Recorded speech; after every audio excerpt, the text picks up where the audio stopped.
السلام علیکم۔ آج ہم پڑھیں گے متشابہ الفاظ۔ متشابہ الفاظ سے مراد وہ الفاظ ہیں جو آواز یا املاء کے اعتبار سے ملتے جلتے ہوں۔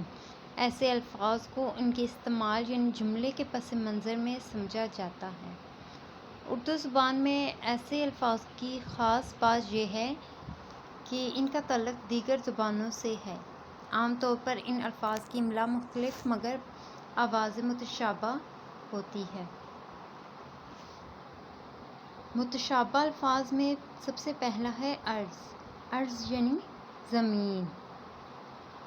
عرض چوڑائی، مخاطب کرنا، عرض کرنا، مخاطب کرنا۔ عمارت، امیری، عمارت بلڈنگ۔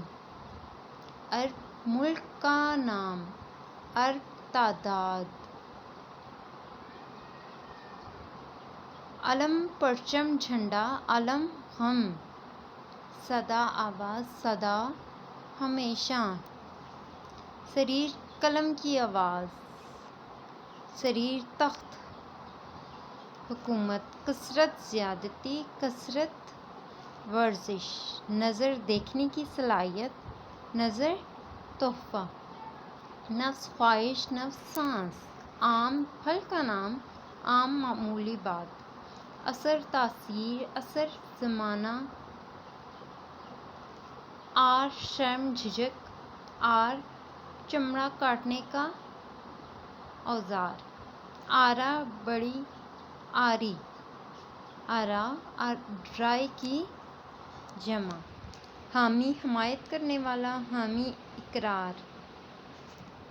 نالہ پانی بہنے کی جگہ، نالہ آواز کے ساتھ رونا۔ حل آسان کرنا، حل زمین کھودنے کا اوزار۔ زن عورت، زن خیال اندازہ گمان۔ لال سرخ رنگ، لال گوہر موتی۔ امید ہے آپ کو یہ سمجھ آ گیا ہوگا۔ شکریہ۔